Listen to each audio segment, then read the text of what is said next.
right. So let me tell you a couple things about our church and how we got started. I was a campus minister for a ministry called RUF for 11 years. And in 2004, 2005, a pastor that I had a ton of respect for recruited me to plant a church. And I was very excited to do that. And he offered me a job, and I accepted. And the search committee said no. And that was in Chattanooga, and that's not where I am. I was very disappointed by that.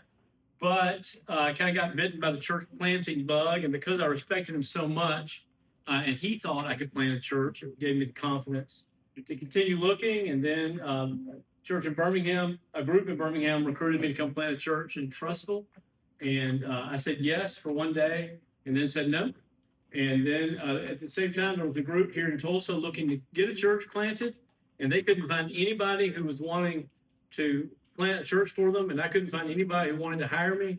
And we were match made in heaven. So I moved to Tulsa in December of 2005. And we started worshiping on January 9th, 2006. So we're coming up on our 20th birthday, which is hilarious to me. I think time just flies. And we really started with very simple truths. And we want to we've always just thought, it's really my job. If you'll look in the on the website someday or the app, you'll see under my name, like my job is to keep the church on its principles. And so the things that I have fought for are my number one goal is I want every Christian to be in the church that they love. I want you to wake up on Sunday morning excited about going to church. I really want that.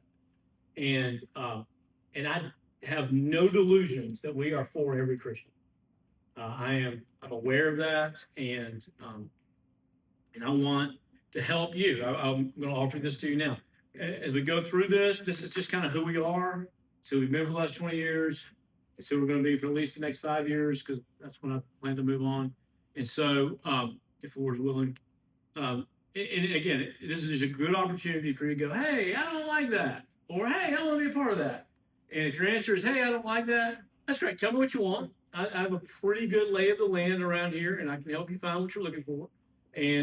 But I hope that you like what we're doing, obviously. My second desire was to be like Jesus. I want to be a church that was like Jesus. And what I mean by that is Jesus says two things very clearly. He says he came to come to give. Sorry, I talked a lot today. I'll slow down. He says he came to give people rest. Anybody's weary, come to me and find rest. My yoke is easy, my burden is light, and I will give you rest for your souls. And that passage has always just been like, I want rest for my soul. That's what I want. And I wanted our church to be a place that gave people that rest for their souls. I feel like the world just kind of beats you up enough. And when you're in worship and when you're with other believers in worship and with your church family, you should feel at home and you should feel restful. You should feel like you are in a place where you don't have to pretend, where you don't have to pretend to be better than you are, where you can be honest about your struggles, honest about your sins, and be loved right where you are. And as you receive other people's love, as you receive God's love, that's the way we're designed to receive God's love through other people. And as you give that love back to other people, giving God's love back to them, you actually sin less. But the goal is not necessarily sinning less. The goal is trusting God more and loving each other and loving God. As you do those things, you are transformed. And you actually will sin less. That's not some kind of magical formula. Jesus said, really cool little phrase, you probably heard it before, love the Lord your God with all your heart, soul, strength, and mind, and love your neighbor as yourself. And that summarizes the entirety of the law. So if the Ten Commandments are too many to remember, just remember that sentence. It's the entirety of the law. And you can't break any of the commandments if you're doing those two things. So that's what we want you to do. We want to give rest for your souls. We do not want to burden you with guilt or with shame. Jesus came to take away guilt. He came to alleviate our shame, address our shame. He reached out to those who lived in shame, and he took that away from them. He touched the unclean and made them clean. He touched the lonely and brought them into fellowship. He touched the dead and made them alive. So I don't want to wear you out. Unfortunately, a lot of churches that I've had experience with use guilt and shame to wear you out. Always give you one more thing to do, and if you don't do it, you should be ashamed of yourself. If you really love the Lord, you give more. If you really love the Lord, you do more. And that's just using guilt. That's dressing it up as love, but it's guilt. If you really loved blank, you would do blank. It's really fascinating. Some of us preachers who are really good at manipulating people can even use the cross to make you feel guilty, right? Look at how much Jesus did for you. Well, don't you love him enough to do this for him? That's the opposite of what the cross is about. You know that, right? That's the opposite. Jesus came and did what we couldn't do. That's the whole point. And so I really did not want to do Satan's work. Satan is the accuser. I wanted to do Jesus' work, give people rest, take away their shame, take away their guilt, and free them up to love God and love each other. And so I feel like we've stayed pretty close to the mark. We're not perfect, never will be, but that's kind of who we are. Everything we're going to say for the next hour is just an unfolding and unpacking of that. That's pretty much who we are. We want to keep things simple. We want to give you a place where you can make friends, where you can love each other, give you an opportunity to love the Lord and receive his love. That's kind of it. We're not going to put a lot of stuff on. So let's open up the book and we'll kind of go through it. We're going to go through about the first half of it. And then next week, we'll go through the second half. So this week, we're going to talk about, actually next week, we're going to do something else. In 2 weeks. Next week, we're going to kind of introduce you to the staff and talk to you kind of about, what it looks like to be a member of RiverOaks and how to join a community group and that kind of thing. And then the week after that, we're going to talk about what we as a church believe, what our core beliefs are. So turn to page 4, if you will, please. All right, every word on this page was fought over during a whole year-long exercise to try to figure out who we were as a church. And so we're very careful with it. And I hope you like it. If you don't like it, please don't tell me. It would hurt my feelings. So, and that really is what we're about, not hurting my feelings. Good. Thank you. Good. Our mission is to invite people into healing communion with Jesus. We thought about that, every word of that, right? We want to be inviting. We want to be opening up. We want to be outward facing. We don't want to get ingrown and closed off. We want to be very aware that everybody out there is missing something.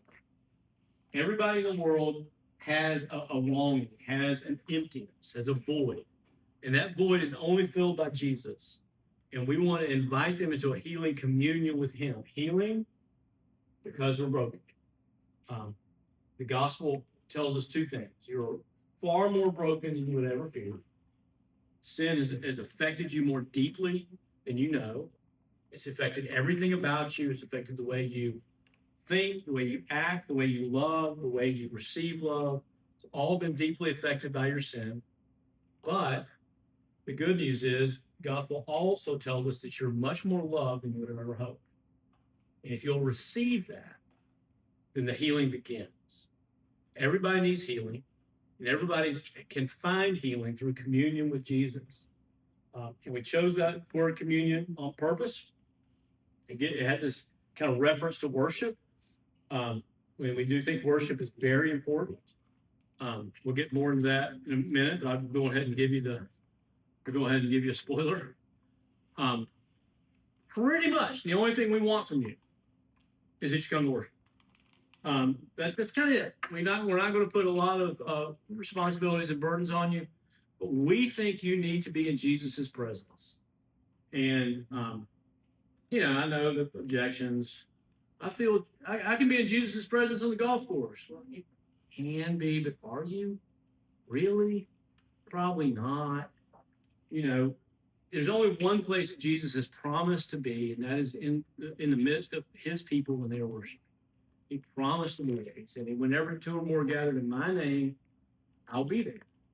And, An airplane can land on 101st, a small one. Big one can land on 169, right? But if I was standing out beside 169 with a suitcase, and you said, Ricky, what are you doing? It's not need to go on an airplane. You'd probably tell me to go to the airport, right? Because that's where they always are. Like the planes are always there. The plane can land over here, but it's definitely going to land over there. And you can meet Jesus on the golf course. You can meet him in your living room, but I promise you'll meet him over there. He promises you'll meet him over there. And so that's why we take worship very seriously, and that's when we don't shy away from that. Communion also is a reference to our relationship with Jesus. The pastor that I love dearly used to describe communion like this. He would say, union with Christ is what happens at faith. Jesus grabs hold of it, and he's never going to let go. You can't shake that grip. It's a strong grip. Communion with Christ is what happens when we're grabbing back. That's when you begin to enjoy the benefits of Jesus. That's when your heart and soul are transformed. That's when you feel that weariness and tiredness within your heart begin to be relieved. That's when you feel the rest for your soul. That's when you feel the sense of belonging and wholeness that he offers when you commune with him. And then finally, we chose the word communion because it's a reference to each other. Communion, when we celebrate communion, we're not only celebrating our oneness with Christ, we're celebrating our oneness with each other. That is, Jonathan gave reference to that today. I'll talk about that a lot if we ever get to 1 Corinthians 10. We should get there before Thanksgiving. We'll see. That's what the Apostle Paul is talking about. Like, this is a celebration of us all being one. To discern the Lord's body is to be able to discern, is to discern that we are the body of Christ. That's what it means. And so we need each other. You don't only, this is going to sound heretical, but it's not. We don't only need Jesus, we need each other. Because that's how you get it. He says that. That's how you get it. If you look through the New Testament, and I encourage you to do that, what you'll see is that holiness, as defined in the New Testament, is very different than the common conceptions of holiness. The common conception of holiness, is kind of this guy out by himself, living in a teepee, campfires, a lot of isolation, right? That's not in the Bible. Holiness in the Bible is always communal. It's always like the fruits of the Spirit: love, joy, peace, patience, kindness. You can't celebrate any of those by yourself. You got to have somebody to love. You got to have somebody to maintain peace with. You have to have somebody to be kind to. You have to have other people to be patient with. Like, that's the fruit of the Spirit. It kind of demands that we be with each other. And so that's why we stress that word as well. So that's our mission. Our values, again, these are things that we're committed to, and we try to fight for. First value is grace. I try to put that at the middle of every sermon. That the Lord loves us more than we would have ever hoped, and that love is fulfilling, it's completing, it's healing. That's really the purpose of the Christian life. The Apostle Paul says, I'm praying for you that your spirit would be big enough and strong enough that you could comprehend the height and the depth and the width and the breadth of the love of God for you.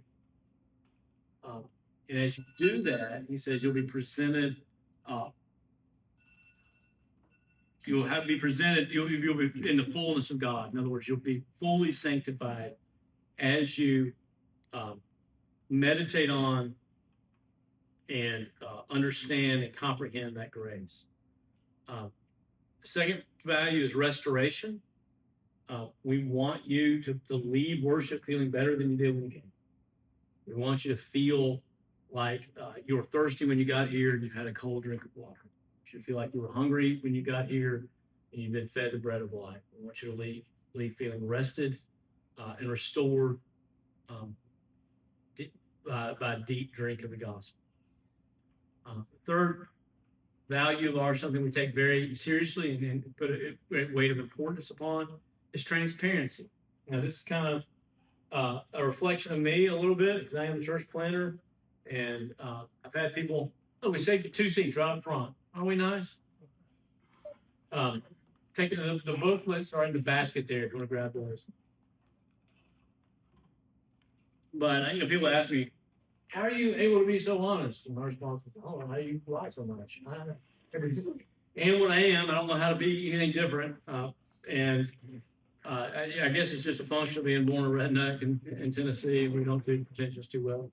But this is who we are. But we want you to feel the freedom to do that. Our goal is to create a community that's so gracious that you don't feel like you have to pretend when you come. We want you to feel like you can be yourself. And the reason for that is if you're not showing me who you truly are, if you're not taking off your mask, then all I can do is love your mask. I can't love you if you won't reveal yourself to me. And I want to love you. I want you to be the person who is receiving the love of God, not this mannequin that you want to produce. And I still want to be a church full of mannequins. It's okay to come into our church and cry. It's okay to come into our church and say, people say, how you doing? I say, really, it's been a hard week. It's really been a hard week. I felt lonely this week. I felt sick this week. I grieved a lot this week. Those things are okay. They're even encouraged. And so I hope you feel that. And I hope you continue to develop that feeling as you continue to come. It's a safe place to be you. No, it's not. We don't live in a world where it's a safe place, really a safe place to be you. Feel like if you drop your guard, you're going to get taken advantage of, or hurt, or laughed at. We all kind of carry around 6th grade with us, but we want this to be a safe place. Our next value is friendship. We mean that just like it sounds. We want you to have friends. We think you should. It's a great travesty in our culture how many people have no friends. The average American male has less than one friend, and that's been proven in many studies, and so much so that the previous Surgeon General named loneliness as a real threat to our health. The University of Boston did a study that said loneliness is second only to heart disease when it comes to harming males. We just don't have a lot of friends. We don't have people we do things with. We don't have people who know us. We don't bother to know others, and that's harmful. It's not what you're created for. You were created in the image of a triune God, Father, Son, and Holy Spirit. That's the core truth that has always been true, is that Father, Son, and Holy Spirit always been loving each other, always been dancing with each other, always been delighting with each other in this thing that I call a spiral of delight, where they're looking upon each other and they're so happy to be with each other that they make themselves happy, and it makes the other person happy to see that you're getting happy, and so it makes them happy, and you see that you're making them happy, so you get happier. It's kind of like a friend of mine describes it like this thing with plastic donuts. He wrote a little book called Plastic Donuts.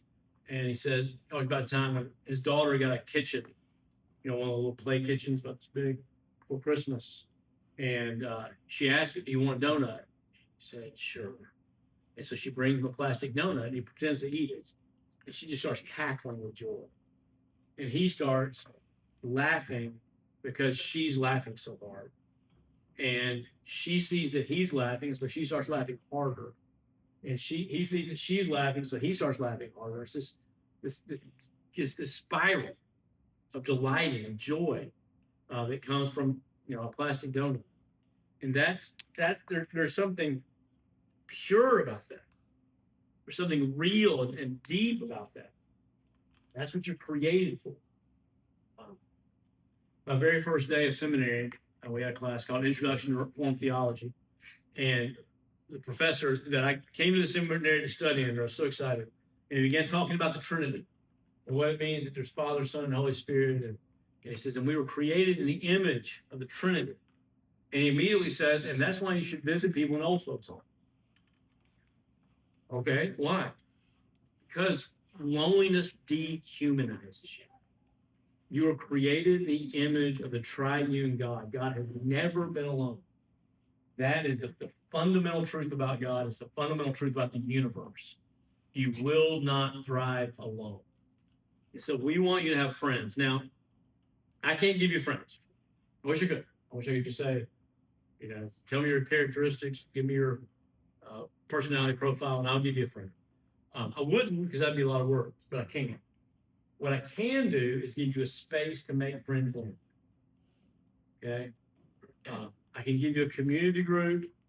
I can give you a Bible study. They're not as good as community groups, but some people feel guilty about going to community groups. They're like, oh, we can't go to community groups. They're not doing anything. We need to go do something.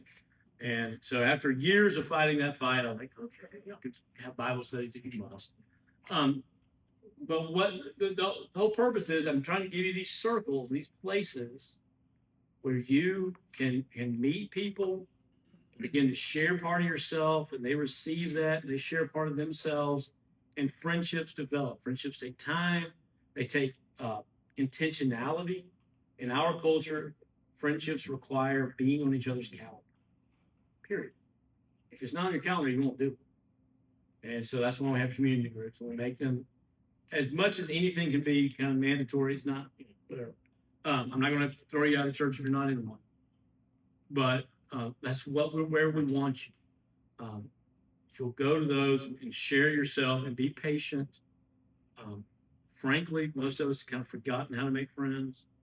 But be patient, share, receive, friendships develop. And then these groups go to places where Christianity is practiced. I feel like one of the places that churches have kind of gotten off the mark is that they're so busy trying to become the church that they don't give you an opportunity to be the church. Community groups are where you are the church, being the church to each other. You're loving each other. You're hearing their struggles. You're sharing your struggles. You're healing each other. I mean, the most healing thing you can do is just love somebody when they're going through hard times. Because hard times are lonely. Spending the night in the hospital is lonely. Putting somebody that you love in a funeral home is lonely. Having your spouse walk out on you is lonely. Having your children walk out on you, because they all do. They all grow up and leave, is lonely. Well, and to have somebody love you through that is precious and it's holy. And that's why we give you community. We take friendship very seriously. And then finally, Jubilee. We celebrate all the good things that God has given us. We think God is good. We think creation is good. We think everything in creation is good, and we think you should have fun. We think your life should be fun as much as you can make it. We think God likes to watch us have fun, just like you like to watch your children have fun. It makes you happy when they're just kind of, when they're little. They outgrow this really fast. But when they're just little. I was watching two little kids, man, they couldn't have been more than 3, chase each other. One of them just walked up to the other and chased me. And they just started chasing each other around in circles and just cackling, just howling in joy. And it made everybody could see that, feel that. We took joy in that. And God takes that kind of joy in us. That's a very divine experience. God enjoys seeing us be happy. He enjoys seeing us celebrate. So we celebrate. We have parties. We planted this church with parties. Moved here in January. Our first party was Valentine's Day party. We had a party every month.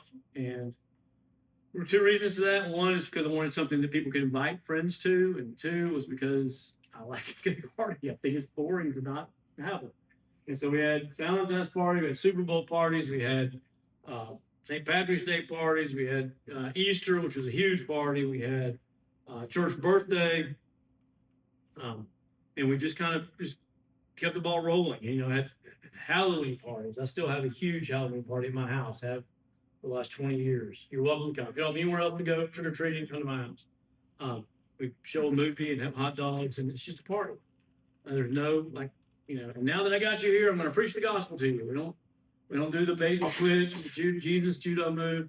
We just think God enjoys it when we are enjoying Him and His creation, and it's important to show people that joy is okay.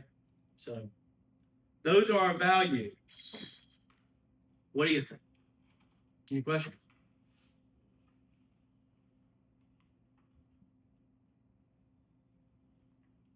I know you were asking questions. I just needed a break.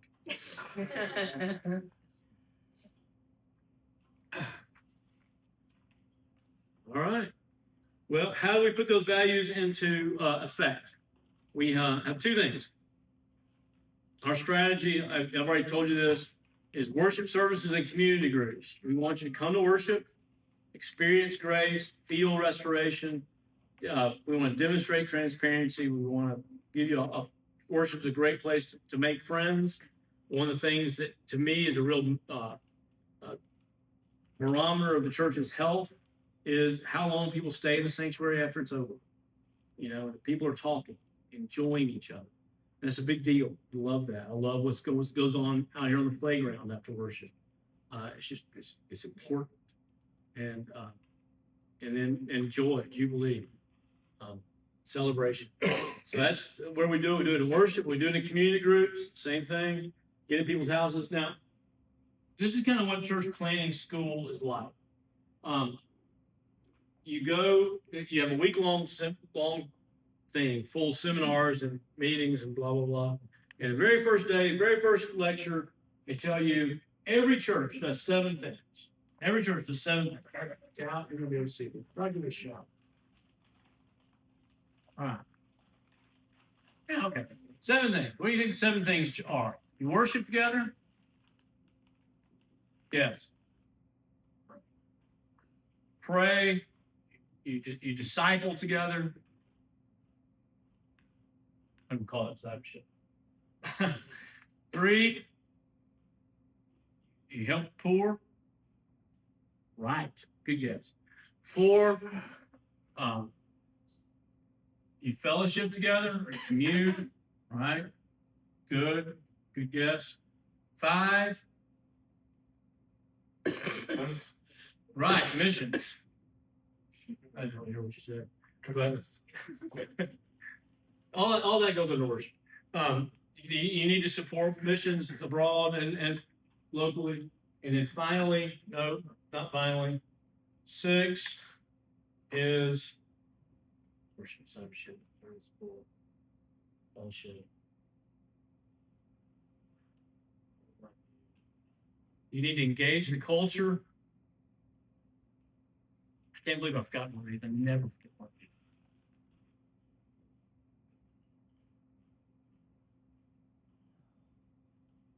Can't think of it. Do I got a guess? Help the widows. Yeah, we put that out here. Good guess, though. Thank you for that.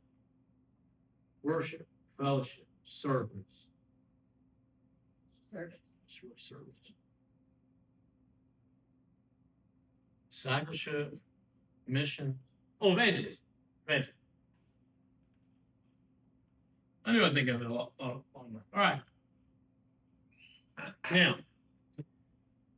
so we went through all these 7 things. He described briefly what each one of them is. Gave us a huge piece of poster board. Gave us 7 different color Post-it notes, and gave us 2 hours to go and figure out how we were going to do all 7 of those things. So come back after lunch.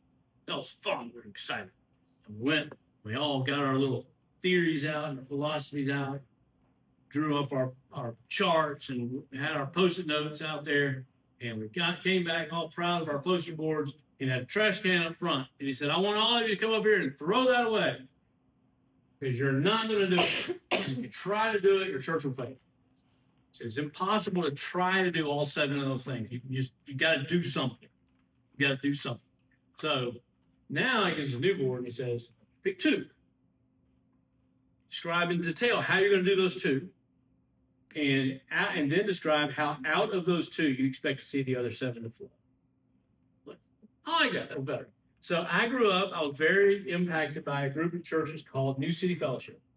New City Fellowship, original churches in Chattanooga, and it's downtown in a low-income neighborhood. And their goal from the very beginning was to be a place of racial reconciliation and a place that helped the poor. And they did that through worship, and it was I just loved the way they worshiped. It was great. And through service to the poor, getting people together to do these ministry opportunities to the poor. And I wanted to plant that church. I wanted to do that.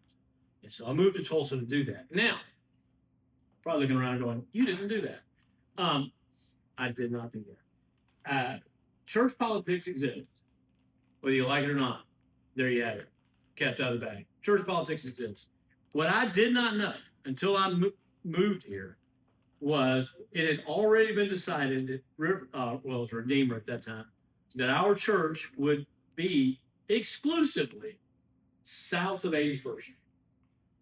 Our location will be there. Our primary group of people that we were going to draw from were going to be there. We were a South Tulsa Bixby church plant. Okay. I had already accepted the job, quit my former job before I knew that. So, okay, that's no big deal. We'll still be a New City Fellowship type church. We're going to really stress racial reconciliation in South Tulsa, because there's so much of that. And we're going to really stress helping the poor in a community where the buses don't even come, so poor people can't even get here if they want to. And so we tried. We tried for a good 2 years. And what I found out was Tulsa is a great place to be poor. Did y'all know that? And really, I have a friend who told me, I always thought this. I have a friend who just got out of prison not too long ago. And I was talking to him about the homelessness in Tulsa. And he said, I've told people in prison that Tulsa is a great place to be homeless because people will take care of you here. Which is good and bad. I'll let you decide. But there were so many awesome ministries to the poor. We couldn't even come close to replicating. And like we had a guy, we were going to do service to the poor through our community groups. And he calls up John 3:16, says, our community group wants to come down and serve a meal. And the guy said, that's great. This is in November. He's thinking to do it around Thanksgiving. He said, our next empty slot is in April. And I was like, that's weird. And Tulsa's on the ball when it comes to that stuff. It's really cool. Love that. And so we just kind of decided we weren't going to do that effectively, certainly not about the plant church. And so what I found out is people in suburbs are lonely. They didn't have friends. And I started making them go to community group, and they loved it. And I was really worried about wearing people out. And so I'd say things like, okay, you're only going to have community groups every other week. And they would have them every week, and they'd tell me. And I would say, all right, in the month of December, we're just not going to have community groups because y'all are, December's so busy. They would have Christmas parties and meet every week and not tell me. And then I would say, all right, the summer, we're not going to have community groups. How do you take the summer off? You're tired. And they would meet every week and not tell me. They loved it. They couldn't get enough of it. And I realized that what people were impoverished for in this neighborhood was relationship, was friendships. And so all I did was change the literature. We didn't change a single thing that we were doing. But instead of being a worship and service church, we became a worship and fellowship church. And that's where we were. That's who we are. So that's kind of the history of how we became what we became and what we are. So that is the two things we stress: worship and community groups. Now, I told you we went through a year to make this book. And the guy who was taking us through it, we paid a boatload of money to him. I'm going to tell you how much because it's embarrassing. Drove up from Dallas once a week to meet with us. Never got this. He never understood how community groups actually make people holy and give people an opportunity to demonstrate holiness. He just never got it. And so he insisted that there had to be more. So finally, after arguing about it for, what, Josh, like 3 weeks in a row, we argued about it. Yeah, at least. We said, okay, make your dotted lines. It will make you happy when you get finished with this. So we put growth opportunities, which, it's Bible studies. And we do have Bible studies that you're welcome to get involved with. Women do a better job. Actually, men have great Bible studies too. There's 3 men's groups that meet every week.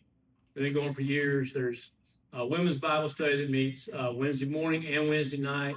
So whichever is more convenient for you. They have nursery care at both of them. Those are great. We have women's discipleship groups that read through the Bible together. Those are good. We have, every now and then, we'll have seminars. Now, this is what seminars have. This is why we don't do Sunday school anymore. And this is how seminars go at RiverOaks. I had one on marriage. That was the last one I did. Last January. We met every week for 6 weeks. First night, 100 people showed up. Second week, we had 60 people show up. Third week, we had 20. And that's just the way it goes. And I don't take it personally because I've been around here for a long time now.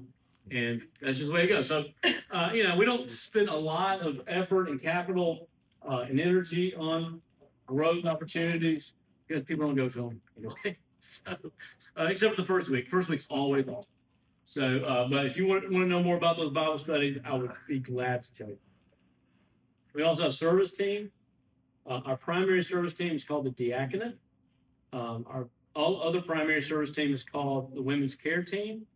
And then we have people who volunteer at Men's Health Clinic and other places through town, and have tons of opportunities for that. If you're interested, this is a month where men is taking up diapers. So if nothing else, you can bring diapers and donate those. If you don't know about men, it's a great ministry. We'd love to tell you more about it. So anyway, those are our dotted lines. Okay? How are we doing? Bored yet? Little enthusiasm. All right, good. Now, how are we going to know? So you got such vague, this is all vague, right? We want people remade in the image of Christ. We want gospel and restoration and transparency and friendship. We want those things developing. How are we going to know when we're hitting that mark? This is important. How are we going to know when we're hitting that mark? If you're going to have goals, you need to know when you're going to hit them, right?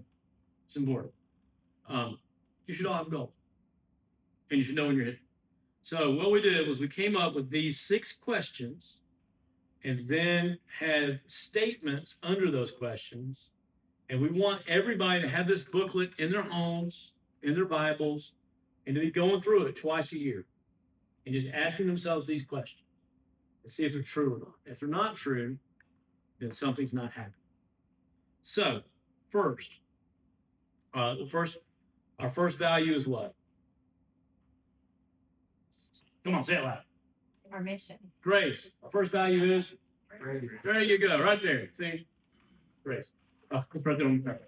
So, grace, the gospel. How am I going to know when you're actually believing the gospel? Well, we asked this question. And you put it in your first person. This is rhetorical. Don't answer out loud. What do you think God sees when he looks at you? What the expression he has on his face? When God looks at you, what's the expression he has on his face? What does God see? And these are the answers we want you to have. And these are on page 5. I feel that God is happy. If you understand the gospel, you understand that. I am excited to meet God in worship each week. I'm not shrinking in. I'm not afraid. I'm not hiding behind guilt. I'm excited to meet him. I'm quick to run to God and confess my sin. If you believe that he's gracious and kind, you'll come to him. There's a great story about Dean Smith when he was the basketball coach in North Carolina, and one of his star players got arrested, actually. Wasn't arrested yet. There was a warrant out for his arrest, and the player just disappeared. And Dean Smith didn't see him for a week. And he finally kind of gets things resolved, and he sneaks into Coach Smith's office, and Smith sees him, and he jumps up from behind the desk, and he runs, and slams the door, and he locks the door, and What I tell you. He grabs the kid with both shoulders and he says, "Why did you run from me? I'm the only one who can help you. Nobody can help you like I can." And that's the attitude we want you. We want you to have that belief about Jesus that when you've screwed things up royally, he's the only one that can help. You don't wait till you get everything right and then come home. You come home to get everything right. Very important to believe. If you understand the gospel, you understand that. Next one, I consistently study the Bible to stoke up or revamp my love for God and to learn how to better share that love with others. I do want you to study the Bible. And I may not talk about it a lot. I talk about it more than I used to. But it's not something you do because you feel guilty. You're not a bad person if you don't. We study the Bible because that's where God is. And studying the Bible should be like kissing your wife. You have to do it. You know that, right? Like it's a requirement. You're not a good husband if you don't kiss your wife. But if you're only doing it because you have to, there's a problem. I think you should want to. You should enjoy it. There's a real problem if you only do it because you want to, have to. Same way about studying the Bible. If you only study the Bible because you have to, there's a problem. There's a dilemma there. Something's wrong. We want you to study the Bible because that's where Jesus is. And then finally, when someone offends me, I adopt a posture of compassion and grace instead of judgment. My campus ministry used to say it like this. We'll only have true fellowship when you believe, it's hard, I'm going to say it slow because I need you to keep up. When you believe that I know I am a worse sinner than you. When you believe that I know that about myself, and I really am because I'm the pastor, which means I know more, which means I dedicate my life to this. So when I sin against more light, I sin against more knowledge, I sin against more opportunity. I know all that. So I know that I'm a worse sinner than you. When you believe that I know that, then we can be friends. Then you don't run from me. Then you don't hide from me. Does that make sense? So when someone offends me, I adopt a posture of compassion and grace. I expect to be offended. If you're not offending me, we're probably not friends. So that is the first outcome expression. The second one, our second value is restoration. Or actually, restoration. The question behind restoration is, when did my soul last feel true peace? That is on the next page. You're not quite in the order that we would have it. When did my soul last feel true peace? Are these things true? I live in freedom from feeling like I have to meet unrealistic expectations that the world throws me. I live in freedom from the unrealistic expectations of the world. It's acknowledging that the world's expectations are unrealistic. They just demand too much of it. I think they demand too much of everybody. I especially think the world demands too much from women. The way that our culture, our American culture, has heaped upon women the responsibility to pretty much single-handedly raise children is ridiculous. And it is singular in history. No other culture's ever done that. It's kind of because we have this combination. We have a combination of the American rugged individual, right, who leaves mom and dad and moves to a new town to find church. We're independent. And we have this kind of our view of this conservative, traditional view of family where mom raises the kids and dad goes out to work. Now, the problem with that is that's never the way. Historically, any other generation, any other culture, if you ask them, does dad stay home at work and mom raise the family? They would go, I don't understand the question. Everybody stayed at home. That's where the work was. You had to, you raised your fields. You, if you're a blacksmith, you worked out here and you lived back there. If you were a carpenter, you worked up here, you went back to work, lived back here in the back part of your shop. It was always just together. And traditionally, you lived with your parents and cousins and aunts and uncles. If not in the same house, at least in the same area. My mom, my mom's generation may have been the last to try this. I grew up looking out my bedroom window, and I could see my great grandmother, great uncle, great aunt and uncle, and if I really squinted, a second cousin. I could see them. Now, the black sheep of the family moved to Union City, the big town. She lived 26 miles away. She got uppity and moved. Everybody else stayed within a 1 mile radius. That's pretty much gone, right? If that was what the black sheep did, imagine what they said about me when I moved 500 miles away.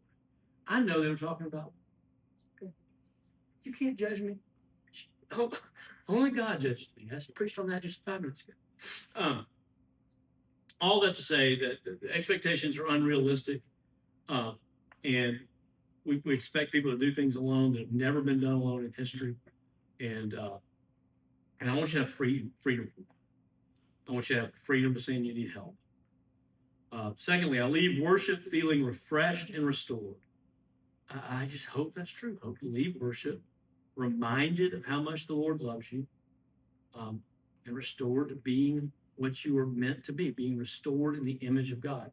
Restored, it's got this picture, right, of going back to being what you should have been. My wife loves makeover shows, like restoring houses, restoring cars. I don't like those shows because they make really hard work look easy. And when you watch them, you're like, oh, I should be able to do that. Yeah, can't hammer a nail straight. So I don't like it. When she likes them, she likes the big reveal of, this is what this house used to look like. It's what this house is supposed to look like. And that's kind of what we want worship to do for you. This is how you're supposed to feel. It's how you've been restored to your original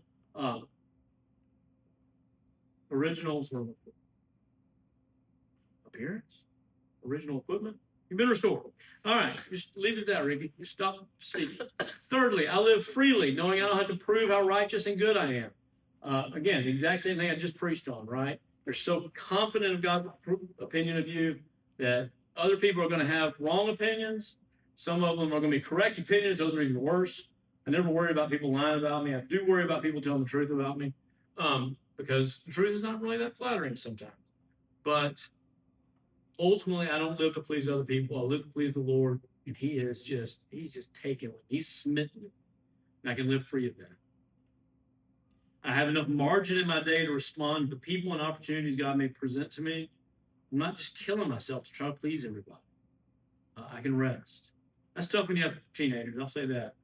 I don't want to make you feel bad. If you have teenagers, you got to worry. Sorry. They will grow up and leave you one day, and then you're going to miss them, believe it or not. You will. It's hard to believe. Finally, you don't want to be teenagers. You're just going to miss them. You don't miss their teen years.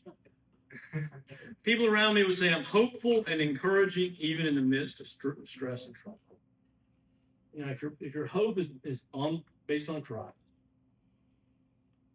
if you believe that God is at work in this world and that He is redeeming this world, then your compass should be pointed toward joy. Compass should be pointed toward joy. And I think this is something that becomes more and more clear about us as we age.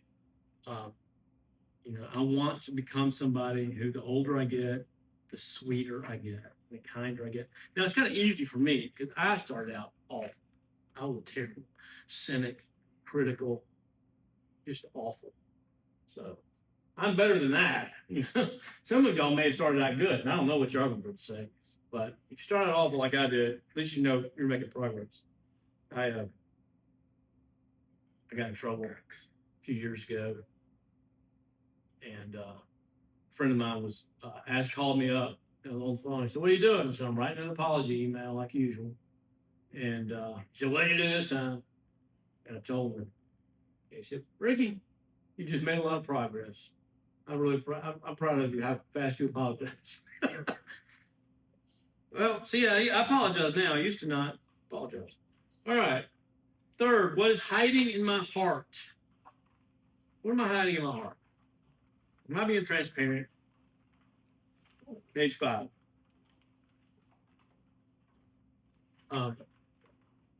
I don't have secrets.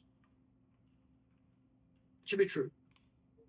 I should be open about what I'm experiencing, about the sins I'm committing, about the sins I'm tempted to commit. I don't have secrets. Secondly, I know God well enough to distinguish between His truth and the things that I think, the things in the back of my head, the condemnation I hear, the judgmental voice that I hear toward myself and toward the world. I can distinguish. I know what God thinks about me, and I can distinguish that from what I hear. Thirdly, my community group knows what I'm struggling with. I'm not presenting them with a mask. Now, this is hard. It doesn't start off right off the bat. It takes a while for people to know you. It should. If you're healthy, it'll take a while for people to know you. It's just fascinating to me. I do spend about 5 to 10 minutes on social media a day. I'm unapologetic about that. I call it advertising. Everything I write, it's just pure advertising. But I will oftentimes click on an article. I'm just so bad about clickbait. To be like, 8 things that healthy people don't do. I need to know if I'm doing them, right? And inevitably, it seems like small talk shows up. Like, they don't waste time in small talk. And I'm just like, if you think small talk is wasting time, you don't know how to make friends. That's how you make them. You look for commonality. You look for things that we have in common, and you go down those roads together, and you learn the give and take of a conversation. That's how friendships are made. So those what's hiding in my heart. When I listen to a sermon, my first instinct is to apply it to myself, not think, man, I wish my wife was. I hope my wife's hearing that. You want to apply it to yourself first. I seek to resolve conflict with those I dislike instead of just being resentful and isolating them out. And I believe that my spouse is on my team and is not someone I'm hiding. All right, we're almost done. I feel like this has gone long, but I promise to be done in 20 minutes. If you need to go to the restroom, please feel free to do that. Well, wounds are healing. Again, we want everybody to be involved in a healing communion with Jesus. We all have grown up around sinners. We've all been sinned against. We've all sinned. And both of those things leave marks.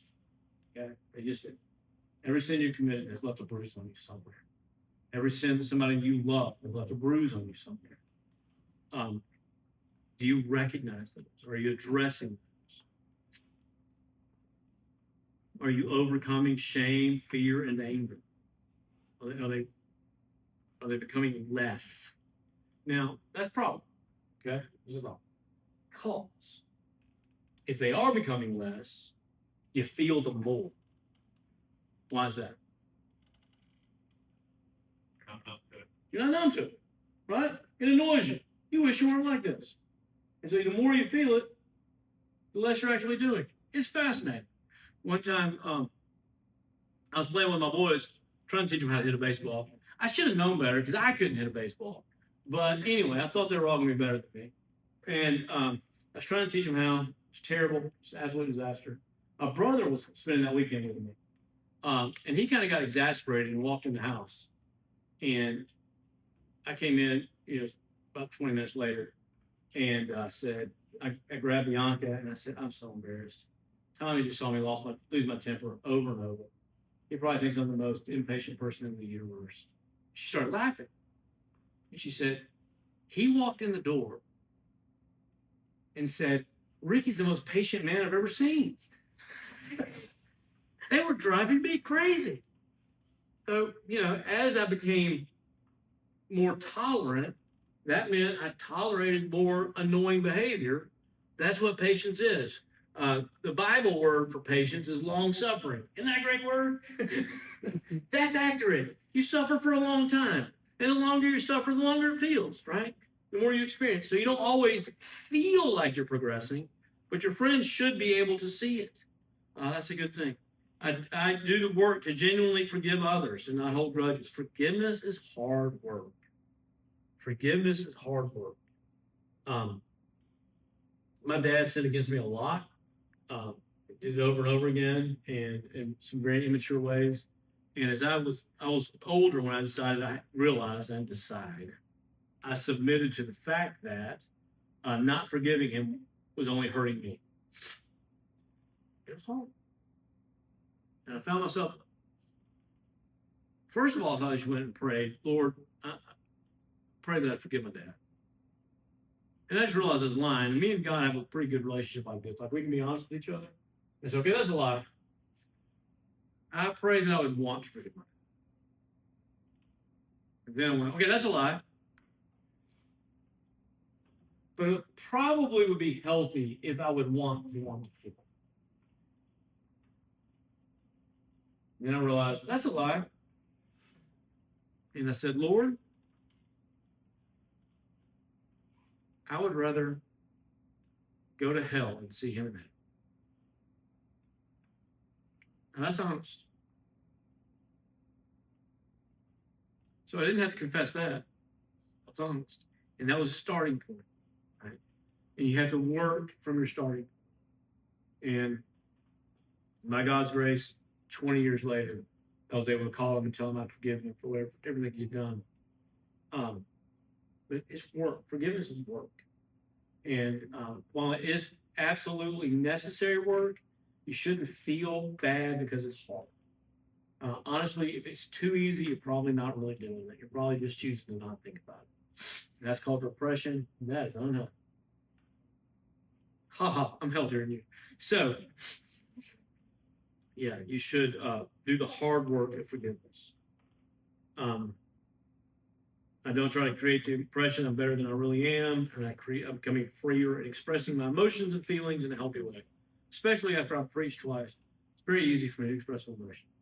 I don't have much of a choice. All right, only two more. Ready? Who am I inviting to the party? That just means I'm being deliberate. I go through my life assuming that God is putting people around me on purpose. We believe that God is at work.